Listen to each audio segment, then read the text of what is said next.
This week we're talking prospective plantings and trade and tariff news. Welcome to the Weekly Livestock Market update on Brownfield. I'm your host, Meghan Grebner. With us this week is economist Josh Maples with Mississippi State University. Good afternoon, Josh. Hey, Megan. How's it going? It's been a wild and crazy. Any news this week? No news. I think we'll just chat about markets today and we can head out.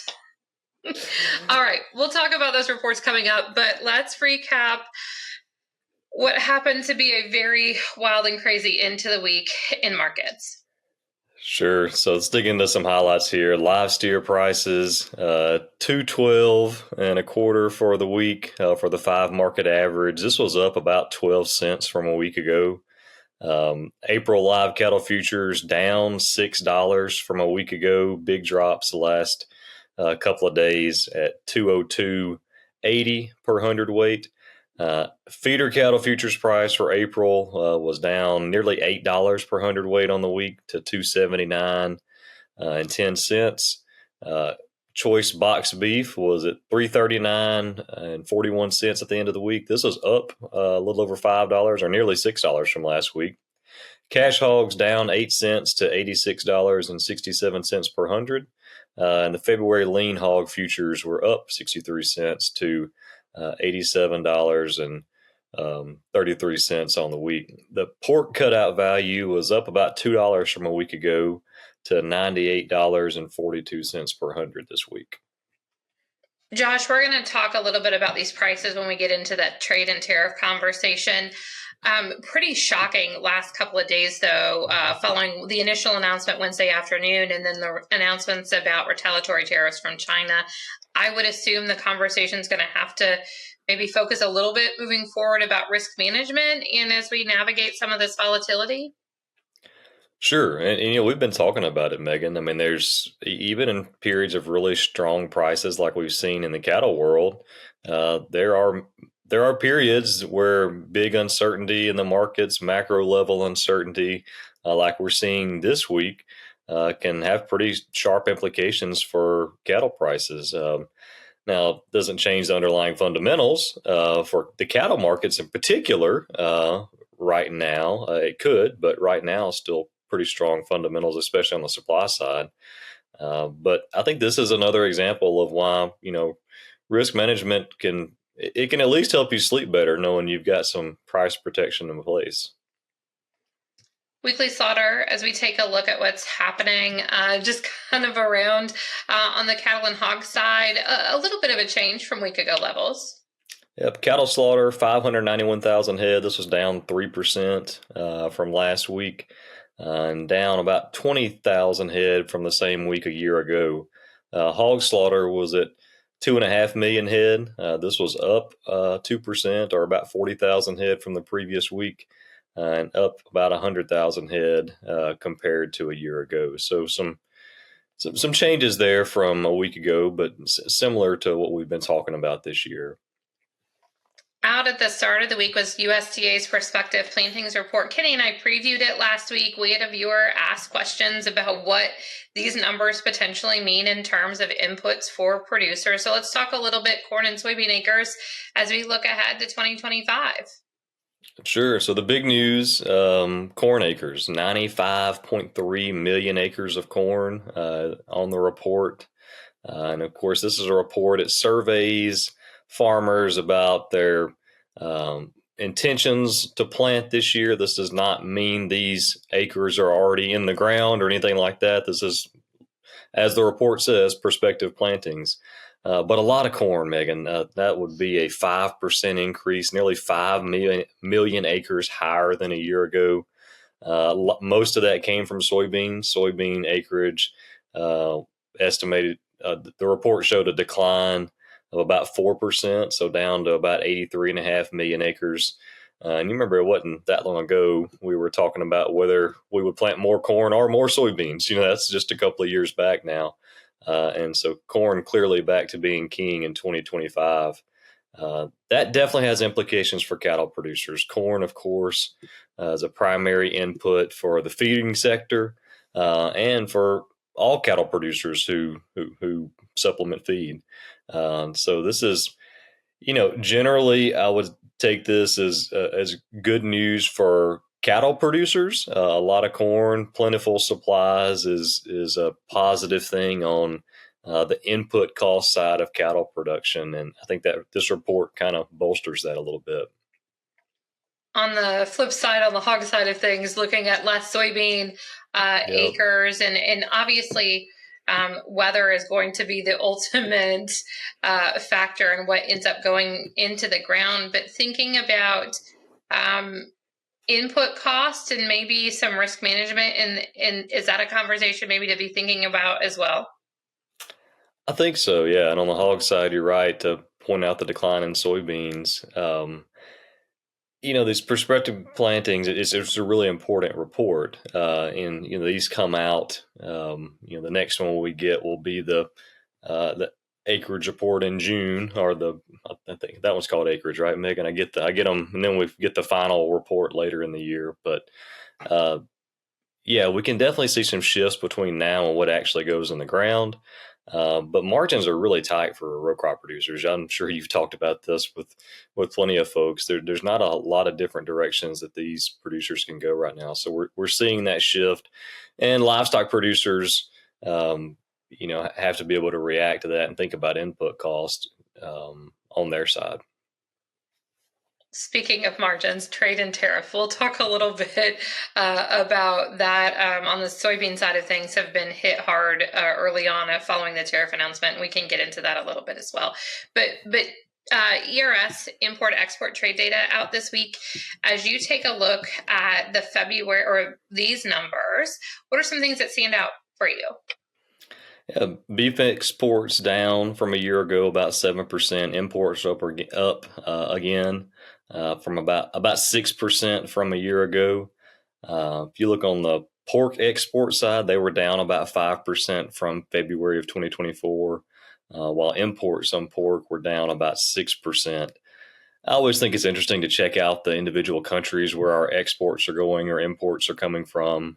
So in February of 2025, Japan and South Korea, our biggest markets, 23 and 22% of our beef exports went to those two countries. China, Mexico, and Canada were our next three. So 15%, 12%, and 9% of the total for those countries. So those 5 countries represent a big portion of our total exports. On the import side, beef imports, I mentioned the 6% increase from a year ago. Our main sources are Canada, Australia, Brazil, Mexico, New Zealand. Canada and Australia are 20% and 19% each. So those are our primary sources there on the import side. I did want to mention cattle imports. We've been talking the last couple of months about the screwworm and the ban on Mexican cattle coming into the country. Of course, that was lifted. And so we did see this report is the first monthly report to show resumption of imports of cattle from Mexico, still down 79% from February of 2024. So even though it has resumed, it certainly was not at the same level it was a year ago. And total cattle imports, Canada and Mexico, were down 41% from a year ago. If we swap over to the pork side real quick, Megan, and then we can touch on tariffs, Mexico was our largest destination for pork. We sent 38% of our pork 38% of our exports of pork went to Mexico during February. Japan, South Korea were next at 13 and 10% of our total imports.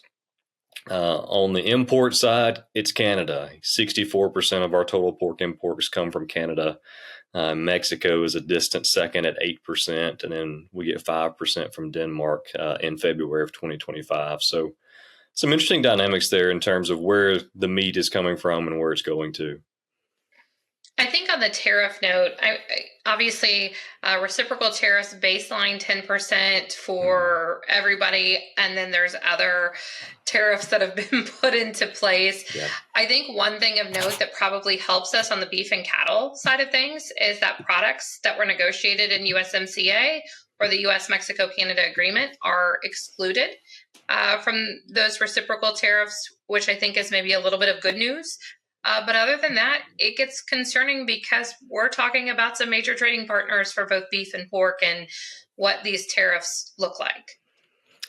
Yeah, you're spot on to point that out. That was definitely a question mark coming into the tariff announcement. Is what was going to happen with Canada and Mexico as far as beef and pork.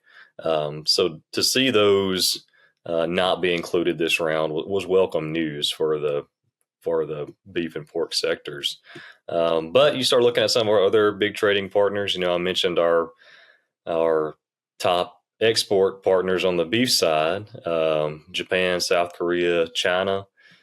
Japan was hit with a 24% reciprocal tariff, South Korea 26%, China 34%. And then the other countries I mentioned earlier, each were at that 10% baseline number. So, these are, I know I mentioned exports, and this is the rate for tariffs on imports. But it's to highlight that trade partnership and certainly the threat of reciprocal or retaliation on these reciprocal tariffs, however you want to say it, like we saw from China announced today, is a real threat to our exports as well.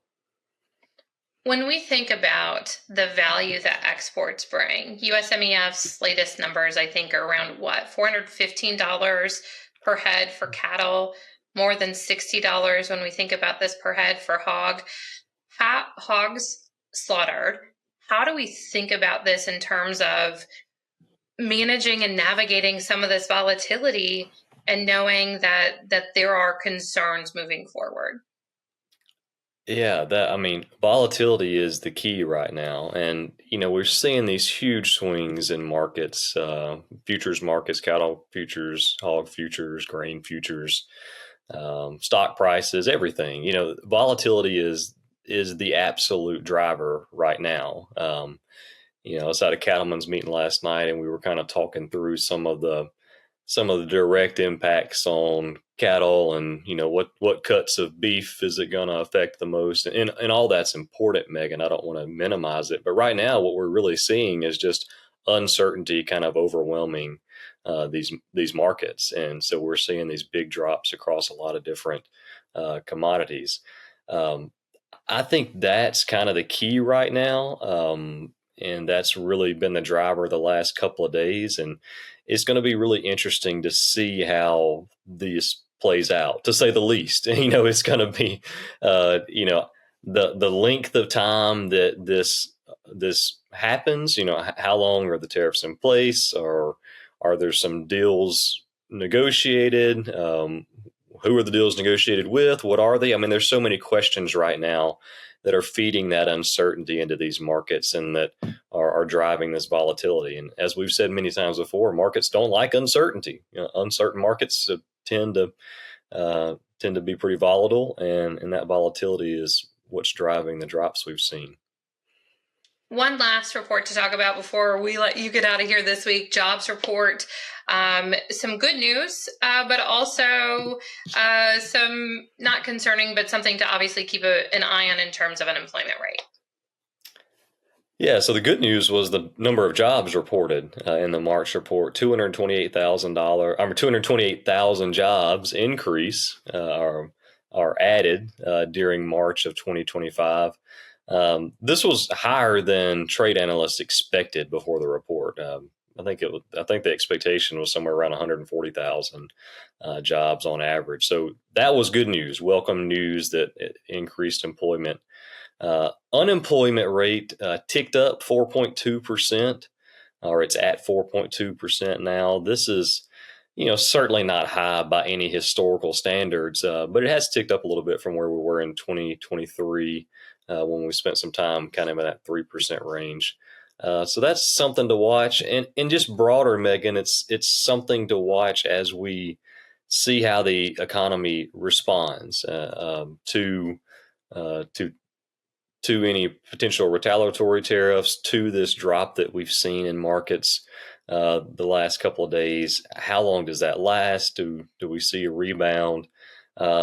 again, uncertainty is the real word right now, and there's a lot of interest, a lot of concern about which direction things are going to go.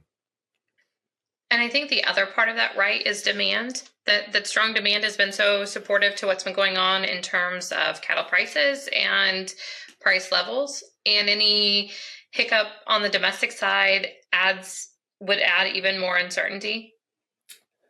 Yes, it would. And if you think about that's something we spent a lot of time talking about that during 2020 and 2021. Demand remained really strong.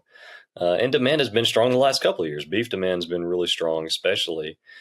So that's something to watch. Do we see any kind of erosion in demand if we have a kind of a broader economic slowdown for any period of time? That's going to be key to these sectors, not just beef and pork, but pretty much most commodity sectors. And then you start thinking about the individual impacts of the countries we mentioned earlier. Which of those countries, if any, we've already seen China do it, but which of those countries implement retaliatory tariffs? How does that affect our exports to those countries? And then what does that do for our demand? All of these things are uncertain and unknown right now. They're not things that we have in front of us to really talk about, but they're all things that are really important for these industries to pay attention to. Josh, it's good to talk to you this week. Thank you for your insight and your information as we continue to navigate what's probably going to be a pretty interesting couple of weeks and months, For at sure. least. Thanks, Megan. Thanks, Josh. We'll check in with you next time. Sounds good. So Weekly Livestock Market update delivered to your email box every Saturday morning. Go to brownfieldagnews.com. You can also submit questions and comments. And for market updates twice daily, make sure to check out the Market Minute. Have a great weekend. I'm Meghan Grebner for Brownfield.